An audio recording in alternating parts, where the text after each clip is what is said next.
Sir ನೋಡಿ, ವಿರೋಧ ಪಕ್ಷಗಳು ಆರೋಪ ಮಾಡ್ಲಿಕ್ಕೆ ಇರೋದು ಅಂತ ಹೇಳಿ ಹಗುರವಾಗಿ ಪರಿಗಣಿಸುವಾಗ ಇಲ್ಲಪ್ಪ, ಅವ್ರಿಗೆ ಮಾಹಿತಿ ಸಿಕ್ಕಿರ್ಬೋದು, ನಿಮ್ ಪಕ್ಷದವ್ರಿಗೆ ಮಾಹಿತಿ ಸಿಕ್ಕಿರ್ಬೋದು, ಕ್ರಾಸ್ ಚೆಕ್ ಮಾಡ್ಲಿಕ್ಕೆ ಏನ್ ಮಾಡ್ತು ಸರ್ಕಾರ ಅಂತ ಅವ್ರು ಹೇಳಿದಾರಲ್ಲ, ಮನೆ ಕಟ್ಟಿಸ್ತಾ ಇದಾರಂತ. ಮತ್ತೆ ಇನ್ನೊಂದು ಪಾಯಿಂಟ್ ನೀವು ಹೇಳಿದ್ರಿ, ಒಬ್ಬ ಗುಂಡ ಮತ್ತೆ ಅವನು ಯಾಕೆ ಅಲ್ಲೇ ಇದ್ದಾನೆ? Running the entire show over there. ಅಲ್ಲಿ ಇರೋ ಜೈಲಲ್ಲಿರೋ ಸಮಸ್ತ ಅವ್ರಿಗೆ ನಮಸ್ಕಾರ ಮಾಡ್ಕೊಂಡು ಓಡಾಡ್ತಾ ಇದ್ದಾರೆ. ಮತ್ತೆ ಜೈಲ್ ಮ್ಯಾನ್ಯುವಲ್ ಒಳಗೆ, please correct me, is there any VIP ward ಅಂತ ಇದೆಯಾ ಉಮೇಶ್? ಇದೆ sir. VIP ward specially there is no VIP ward. Prison manual ಒಳಗೆ there is no VIP ward ಅಂತ ಇಲ್ವೇ ಇಲ್ಲ. Because in the eyes of law everybody is same. Medical ward ಇದೆ, but there is no VIP ward. High security ಅಂತ ಹೇಳಿ high security ward ಇದೆ. High security ward ಅಲ್ಲಿ ಇವ್ರಿಗೆ ಹಾಕ್ತಾರೆ ಹೊರತು VIP ವಾರ್ಡ್ ಅಂದ್ರೆ ನನಗೆ ಟಿವಿ ಬೇಕು, ನನಗೆ ವೆಸ್ಟರ್ನ್ ಸ್ಟೈಲ್ ಕಮ್ಮೋಡ್ ಬೇಕು, ಅದೇನ್ ಮಾವನ ಮನೆ ನಾ ಕೊಡಕ್ಕೆಲ್ಲ. ನೀವು ಜೈಲ್ ಇದೆ, ಜೈಲ್ಗೆ ಹೋಗಿ ನೀವು ಅಲ್ಲಿ ಹೋಗ್ಬೇಕು. ಅಲ್ಲೇ ನಾನು ಹೇಳ್ತೀನಿ, ನಾನು ಕಮಿಷನರ್ ಇರೋವಾಗ ಯಾರು ಪರಿಚಯದವ್ರು ಹೇಳೋದು, ನೋಡಿ ನಮ್ಮ ಪರಿಚಯದವ್ರು ಜೈಲಿಗೆ ಹೋಗ್ಬಿಟ್ಟಿದ್ದಾರೆ ಸರ್, ಚಳಿಗಾಲ ಇದೆ, ಚಳಿಗಾಲದಲ್ಲಿ ಅವ್ರಿಗೆ ಬ್ಲ್ಯಾಂಕೆಟ್ ಇಲ್ವಂದ್ರೆ ಬ್ಲ್ಯಾಂಕೆಟ್ ಕೊಡಿ ಸರ್. ನಮ್ಮ ಹತ್ರ 3 ಬ್ಲ್ಯಾಂಕೆಟ್ ಇದೆ. ಒಂದು ಕೋವಿಡ್ಗೆ ಹಾಕಿರೋ ಬ್ಲ್ಯಾಂಕೆಟು, ಒಂದು ಟ್ಯೂಬರ್ಕುಲೋಸಿಸ್ಗೆ ಹಾಕಿರೋ ಬ್ಲ್ಯಾಂಕೆಟು, ಒಂದು ಏಡ್ಸ್ ಬಂದಿರೋ ಪೇಷಂಟ್ಗೆ ಬ್ಲ್ಯಾಂಕೆಟ್. 3 ಬ್ಲ್ಯಾಂಕೆಟಲ್ಲಿ ಯಾವುದಾದ್ರೂ ಆರಿಸ್ಕೊಳ್ಳಿ ಅಂತ ಒಬ್ಬ ಜೈಲ ಹಿರಿಯ ಅಧಿಕಾರಿ ನನಗೆ ಉತ್ತರ ಕೊಡ್ತಾನೆ. ದಟ್ ಇಂಥದ್ದೇ ಇದೆ ಸರ್, ಇನ್ನು ಒಳ್ಳೆ ಬ್ಲ್ಯಾಂಕೆಟ್ ಬೇಕಾಗಿದ್ದರೆ ಮನೇಲಿ ಇರ್ಬೋದಾಗಿತ್ತಲ್ಲ, ಇಲ್ಲಿ ತನಕ ಯಾಕೆ ಬಂದರು ಅಂತ. ಬಟ್ ಏನು ಈ ಮೇಯ್ನ್ ಈ 17 ಜನ ಇದ್ದಾರಲ್ಲ, ಇವ್ರಿಗೆಲ್ಲ ಈ ಮುಂಚೆಯಿಂದಾನೇ ಪ್ರತಿದಿನ ಜಯನಗರದಿಂದ ಒಂದು ಬಿರಿಯಾನಿ ಹೋಗ್ತಾ ಇರೋದು, ಲಿಕ್ಕರ್ ಹೋಗ್ತಾ ಇರೋದು, ಇಟ್ಸ್ ಎ ಜಗತ್ ಜಾಹಿರವಾಗಿರೋ ವಿಷಯ ಇದು. Why is the head of the prison not having control? ಅವ್ರಿಗೆ ಸುಮ್ಮನೆ ಯಾವುದೋ ಒಂದು ಪುಟ್ಕೋಸಿ ಆಲ್ ಇಂಡಿಯಾ ಸರ್ವಿಸಸ್ ರೂಲ್ಸ್ ಅಲ್ಲಿ ನೀವು ಶೋ ಕಾಸ್ ನೋಟಿಸ್ ಕೊಡಿ ಅಂತ ಹೇಳಿ, you take action, let the government send a strong message, this is no tolerance ಅಂತ. Why Siddaramaiah and Parameshwar so weak? ಇಷ್ಟು ವೀಕ್ ಆಗಿರೋ ಇದೇ ಸಿದ್ದರಾಮಯ್ಯ ಅವ್ರ ಕೈ ಕೆಳಗೆ ನಾನು ಕೆಲಸ ಮಾಡಿದ್ದೀನಿ 13ನೇ ಇಸ್ವಿಯಿಂದ 18ನೇ ಇಸ್ವಿಗೆ. I found him to be strong. ಈಗ he is a collapsed man. Home minister ಬಿಡಿ, ಅವರಂತೂ ಪಾಪ 4-3ನೇ ಸಾರ್ತಿ ಅವಕಾಶ ಸಿಗ್ತಾ ಇದೆ. His contribution has been nothing to the home department. But ಇಂಥದ್ದು ಒಂದು ಕರ್ನಾಟಕ ಅಷ್ಟು ಪ್ರೋಗ್ರೆಸಿವ್ ಸ್ಟೇಟಲ್ಲಿ, ಪರಪ್ಪನಗರ ಜೈಲಲ್ಲಿ ಈಗ ಅವರು ಏನು ಹೇಳಿದ್ರು, ಅಲ್ಲಿಗೆ ಸಮಸ್ಯೆ. ನಾಳೆ ಏನು ಹೇಳ್ತಾರೆ ಗೊತ್ತಾ ಸರ್, 43 ಜನಕ್ಕೆ ಸಸ್ಪೆಂಡ್ ಮಾಡಿಬಿಟ್ಟಿದ್ದೀರಾ, ಕೆಲಸ ಮಾಡೋಕ್ಕೆ ಆಗ್ತಾ ಇಲ್ಲ, ಅವ್ರಿಗೆ ರೀಇನ್ಸ್ಟೇಟ್ ಮಾಡಲೇಬೇಕು. ಇಲ್ಲಿ ನೋಡಿ ಸರ್, ಪ್ರಿಸನರ್ ವಾರದಲ್ಲಿ ಅವ್ರಿಗೆ ರೀಇನ್ಸ್ಟೇಟ್ ಮಾಡ್ತೀರಾ ನೀವು, ಫೈಲ್ಸ್ ಬರ್ತವೆ. ಆಮೇಲೆ ಸರ್ ಮಾರಲ್ ಡೌನ್ ಆಗಿಬಿಡುತ್ತೆ, ನಮ್ಮದೇ ಸಮಸ್ಯೆ ಸರ್ ಇದೆ ಅಂತ ಹೇಳಿ, ಆಯ್ತಪ್ಪ ಎಲ್ಲರೂ ಎಕ್ಸಾನರೇಟ್ ಮಾಡಿಬಿಡಿ. ಮತ್ತು ಅವ್ರು ಹೇಳ್ದಂಗೆ ಏನು ಈ ಜೈಲಿಂದ ಆ ಜೈಲು, ಆ ಜೈಲಿಂದ ಈ ಜೈಲು. ಮತ್ತು ನೀವು ಈ ಜೈಲ್ ಟ್ರಾನ್ಸ್ಫರ್ಸ್ ಒಳಗೆ ಯಾಕೆ ಇಷ್ಟು ದೊಡ್ಡ ದಂಧೆ ಮಾಡ್ತಾ ಇದ್ದೀರಾ ನೀವು? ವೈ ಆರ್ ಯು ಕಲೆಕ್ಟಿಂಗ್ ಮನಿ? ಈ ಜೈಲು ಜ್ಯೂಸಿ ಜೈಲು, ಈ ಜೈಲಲ್ಲಿ ಆದಾಯ ಇಲ್ಲ ನಿಮಗೆ ಅಂತ.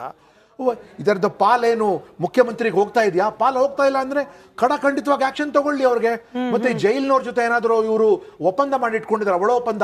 ಇವರು ಏನು ಈ PWD ಇರಿಗೇಷನ್ BBMP ಜೊತೆ ಒಪ್ಪಂದ ಇಟ್ಕೊಂಡಿದ್ದಾರೆ, ಕಮಿಷನ್ ತಿಂತಾರೆ ಸರಿ.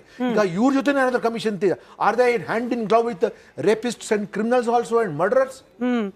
ನಮ್ಗೆ ಈ ಕೆಲ ದಿನಗಳ ಹಿಂದೆ ಒಂದಷ್ಟು ಡಾಕ್ಯುಮೆಂಟ್ ಸಿಕ್ಕಿತ್ತು ಸರ್. ನಮ್ಗೆ ಅದನ್ನ ಸರಿಯಾದ ಡಾಕ್ಯುಮೆಂಟ್ ಹೌದೋ ಇಲ್ವೋ ಅನ್ನೋದನ್ನ ಪರಿಶೀಲನೆ ಮಾಡ್ಲಿಕ್ಕೆ ಸರಿಯಾದ ಮಾರ್ಗ ಗೊತ್ತಾಗಲಿಲ್ಲ. ಬರೀ ಅಲ್ಲಿನ ಜಾಮರ್ಗೆನೆ ಎಷ್ಟೋ ಲಕ್ಷ ಕೋಟಿ ಖರ್ಚಾಗಿದೆ ಅಂತ ಹೇಳಿ 5 ವರ್ಷದಲ್ಲಿ ಲೆಕ್ಕ ಕೊಟ್ಟಿದ್ರು ನೋಡಿ. 1,132 1,132 ಲಕ್ಷ. ಎಷ್ಟು? 1,132 ಲಕ್ಷ ಬರೀ ಪರಪ್ಪನಗ್ರಹಾರ ಕಾರಾಗೃಹದ ಜಾಮರ್ ಮೇಂಟೆನೆನ್ಸ್ ಗಂತೆ ಸರ್. ಜಾಮರ್ ಮೇಂಟೆನೆನ್ಸ್ ಗೆ ಇಷ್ಟೆಲ್ಲ ಕೋಟಿ ಹಾಕಿದ್ರೆ ಹೆಂಗ್ ಸಿಕ್ಕಿದೆ ಮೊಬೈಲ್ಗಳು? ನಮ್ಮ ರಾಜ್ಯದಲ್ಲಿ ಒಂದು ಲೋಕಾಯುಕ್ತ ಅಂತ ಇದೆ, ಏನು ಮಲಗಿದ್ಯಾ?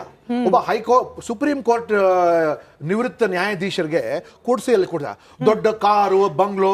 ವಿತ್ ಆಲ್ ದ ರೆಸ್ಪೆಕ್ಟ್, ಮೊನ್ನೆ ಕೆರೆ ವೀಕ್ಷಣೆ ಮಾಡ್ಲಿಕ್ಕೆ ಹೋಗಿದ್ರು, ಹೋಗ್ಲಿ ಇಲ್ಲ ಅಂತಲ್ಲ, ಕೆರೆ ವೀಕ್ಷಣೆ ಮಾಡ್ಲಿಕ್ಕೆ ಹೋಗಿದ್ರು. ಕೆರೆಗಾದ್ರೂ ಮಾಡ್ಲಿ, ಆಸ್ಪತ್ರೆಗಾದ್ರೂ ಹೋಗ್ಲಿ, ಎಲ್ಲಾನು ಹೋಗ್ಲಿ. ಇಷ್ಟೆಲ್ಲ ಭ್ರಷ್ಟಾಚಾರ ಬಗ್ಗೆ ರಾಜ್ಯದಲ್ಲಿ ಚರ್ಚೆ ನಡೀತಾ ಇರುವಾಗ, why is this Lokayukta keeping quiet? Is Lokayukta not sworn to the constitution? Lokayukta ಏನು ಮುಖ್ಯಮಂತ್ರಿಗಳಿಗೆ ಸಲಾಂ ಮಾಡಕ್ಕೋಸ್ಕರ ಇರೋದು ಅಲ್ಲಿಗೆ? ಅಥವಾ ಎರಡು ಅಡಿಷನಲ್ ಉಪಲೋಕಾಯುಕ್ತಗಳಿಗೆ ಹಾಕಿದಾರಲ್ಲ, ಅವ್ರೇನಾದರೂ ಸರ್ಕಾರಕ್ಕೆ ಒಳ್ಳೇದು ಮಾಡಿದಕ್ಕೋಸ್ಕರ ಅವ್ರಿಗೆ ಒಂದು ಗೂಟದ ಕಾರು, ಒಂದು ಕಚೇರಿ, ಆಳು ಕಾಳಕ್ಕೋಸ್ಕರ ಹಾಕಿದಾರ? ರಾಜ್ಯದ ಜನತೆಗೆ ಭ್ರಷ್ಟಾಚಾರ ವಿರುದ್ಧವಾಗಿ ಕೆಲಸ ಮಾಡಬೇಕಾಗಿರೋದು ಪರಮ ಕರ್ತವ್ಯ ಅವ್ರದ್ದು.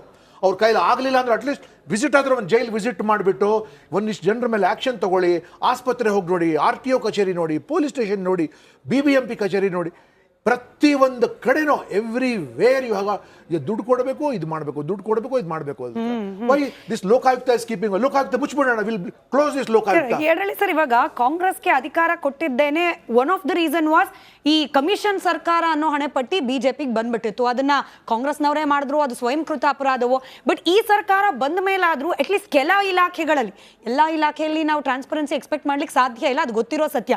ಅಟ್ಲೀಸ್ಟ್ ಕೆಲ ಇಲಾಖೆ ಆದ್ರೂ ಶುದ್ಧೀಕರಣ ಆಗತ್ತಾ ಅಂತ ಹೇಳಿ ಈ ಸರಿ ಬಂದಿಖಾನೆ ಇಲಾಖೆಲೇನೆ ಈಗ ಪರಮೇಶ್ವರ್ ಅವರಿಗೆ ಅಥವಾ ಸಂಬಂಧಪಟ್ಟ ಬೇರೆ ಸಚಿವರುಗಳಿಗೆ, ಮುಖ್ಯಮಂತ್ರಿಗಳಿಗೆ ಗಮನಕ್ಕಿಲ್ದಲೆ ಇಷ್ಟೆಲ್ಲ ಅವ್ಯವಹಾರ ನಡೀಲಿಕ್ಕೆ ಸಾಧ್ಯನಾ? ದೊಡ್ಡ ದೊಡ್ಡ ಅಧಿಕಾರಿಗಳು, ಮಾಲಿನಿ ಕೃಷ್ಣಮೂರ್ತಿ ಅವ್ರ ಮೇಲೆ ವಿರೋಧ ಪಕ್ಷದವರು ಗಂಭೀರ ಆರೋಪ ಮಾಡಿದ್ರು. ಅಂದ್ರೆ ಸರ್ಕಾರ ಜಾಣ, ಕಿವುಡು, ಕುರುಡು ಎಲ್ಲ ಪ್ರದರ್ಶನ ಮಾಡ್ತಿಲ್ವಾ ಈ ಪ್ರಕರಣದಲ್ಲಿ? ಹಾಗಾದ್ರೆ ಅಲ್ಲ, ಇದನ್ನ ರಾಜಕೀಕರಣ ಯಾಕೆ ಮಾಡ್ತೀರ ಅಂತ ನನಗೆ ಯಾಕೆ ಮಾಡಬಾರ್ದು ಅಲ್ಲ, ಅಂತ. ಅಲ್ಲಿ ಇರ್ತಕ್ಕಂಥ ಸಮಸ್ಯೆಗಳು ಎಲ್ಲಾ ರೀತಿಯಾದಂತ ಸರ್ಕಾರಗಳಲ್ಲೂ ಈ ಸಮಸ್ಯೆಗಳು ಇದ್ದೇ ಈ ಇದಾವೆ. ಸರ್ಕಾರ ಬಂದ ಮೇಲೂ ಇದೆಯಲ್ಲ ಅದೇ ಪ್ರಶ್ನೆ. ನಾನು ಹೇಳ್ತಾ ಇರೋದು ನಮಗೆ ತುಂಬಾ ಹೆಚ್ಚು ನಿರೀಕ್ಷೆಗಳನ್ನ ಇಟ್ಕೊಂಡಾಗ ಈ ಸಮಸ್ಯೆ ಆಗುತ್ತೆ. ಈ ಸರ್ಕಾರ ಬಂದಾಗ ಎಲ್ಲ ಭ್ರಷ್ಟಾಚಾರ ಹೋಗ್ಬಿಡುತ್ತೆ.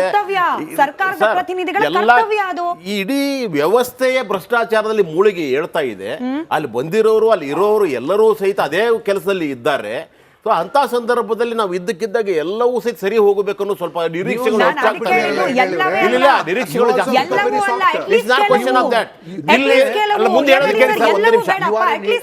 ಸ್ಮಿತಾ ಮೇಡಮ್, ಒಂದು ನಿಮಿಷ, ಇಂಡಿಪೆಂಡೆಂಟ್ ಮ್ಯಾನ್, ನೀವು ಅವರು ಕೂಡ ಸಾಫ್ಟ್ ಆಗಿಬಿಟ್ಟಿದ್ದಾರೆ ಅಂದ್ರೆ ಮುಂದೆ ಹೇಳೋದನ್ನ ದಯವಿಟ್ಟು ಕೇಳಿ ಸರ್. ನಿಮ್ಮ ರಕ್ತ ಕುದಿಬೇಕ್ರಿ. ಕುದಿಯೋದಲ್ಲ ಸರ್, ನಾನು ಹೇಳ್ತಾ ಇರೋದು ಇಲ್ಲಿ ಇರ್ತಕ್ಕಂಥ ವ್ಯವಸ್ಥೆ ಇದೆ, ಇದನ್ನು ಸುಧಾರಿಸಲಿಕ್ಕೆ ಬರೀ ಈ ಆ ಸರ್ಕಾರ ಬಂತು ಈ ಸರ್ಕಾರ ಬಂತಲ್ಲ, ಇಲ್ಲಿ ಆಗ್ತಕ್ಕಂಥದ್ದು ಎಲ್ಲಿವರೆಗೂ ಜನರು ಎಚ್ಚರ ಆಗೋದಿಲ್ವೋ, ಎಲ್ಲಿವರೆಗೂ ಜನಾಂದೋಲನಗಳು ಆಗೋದಿಲ್ವೋ ಅಲ್ಲಿವರೆಗೂ ಎಲ್ಲ ಸಮಸ್ಯೆಗಳಾಗ್ತವೆ. ಅಲ್ಲಿರ್ತಕ್ಕಂಥವ್ರು ಎಲ್ಲರೂ ಸಹಿತ ಅಲ್ಲಿರೋ ಪ್ರತಿಯೊಬ್ಬರು ಸಹಿತ ಹೊಂದಾಣಿಕೆ ಮಾಡ್ಕೊಂಡಿದ್ದಾರೆ. ಅಲ್ಲಿರ್ತಕ್ಕಂಥ ಹೊಂದಾಣಿಕೆ ರಾಜಕೀಯ ಬರೀ ರಾಜಕೀಯದಲ್ಲಿ ಮಾತ್ರ ಇಲ್ಲ, ಅದು ಜೈಲು ಒಳಗಡೆಗೂ ಇದೆ, ಜೈಲು ಹೊರಗಡೆಗೂ ಇದ್ದಾವೆ. ಅಲ್ಲಿರೋದು ನೀವು ಇವರು ಆಫೀಸರ್ಸ್ಗಳು ಹೋಗೋಕ್ಕಿಂತ ಮುಂಚೆನೆ ಎಲ್ಲಾ ವ್ಯವಸ್ಥೆಗಳು ಆಗೋಗ್ಬಿಡ್ತವೆ ಅಂತಂದ್ರೆ ಇದೊಂದು ದೊಡ್ಡ ದುರಂತ ಅಲ್ವಾ? ಸೊ ಇದಕ್ಕಿಂತ ಹೆಚ್ಚಿಗೆ ಇನ್ನೇನನ್ನ ಹೇಳಕ್ಕಾಗತ್ತೆ ಸರ್? ಅದೇ ಹೇಳ್ತಾ ಇದ್ದೀನಿ ಸರ್, ನಿಮ್ಗೆ ನಮ್ಗೆ ಗೃಹ ಸಚಿವರಾದವರು ಕುಳಿತುಕೊಂಡು ಉಮೇಶ್ ಸರ್ ಹೇಳಿದಂಗೆ ಆಯ್ತು, ಈಗ CCB ಹೋಗ್ತಾರೆ, 3 hours ಹೋಗ್ತಾರೆ, CCB ಕಮಿಷನರ್ ಅಲ್ಲಿ ಹೋಗ್ರಿ ಅಂತ ಮತ್ತೆ ಆಚೆ ಕಳಿಸ್ತಾರೆ. ಅದು ಬಿಟ್ಟು ಮತ್ತೆ ಅವ್ರು ಆಚೆ ಬರಬೇಕು. CCB cannot stay there for 2 days or 3 days unless or until court ಏನೋ ಆರ್ಡರ್ ಮಾಡಿದೆ. ಕೋರ್ಟ್ನವರು ಸುಮ್ಮನೆ ಇದ್ದಾರೆ, Lokayukta is keeping quiet, government is keeping quiet. ಈಗ ತಾವು ಕೂಡ ಅದಕ್ಕೆ ಆಗೋದಿಲ್ಲ ಅಂತ ಹೇಳಿದ್ರೆ ಆಗೋದಿಲ್ಲ ಅಂತ ಹೇಳ್ತಾ ಇಲ್ಲ, ಇದು ವ್ಯವಸ್ಥೆ ಹೀಗಿದೆ. ಇದನ್ನು ಬದಲಾಯಿಸಲಿಕ್ಕೆ ಬೇಕಾಗಿರತಕ್ಕಂತ ಪರ್ಯಾಯಗಳನ್ನು ಹುಡುಕಬೇಕಾಗಿದೆ. ಪರ್ಯಾಯ ಏನು?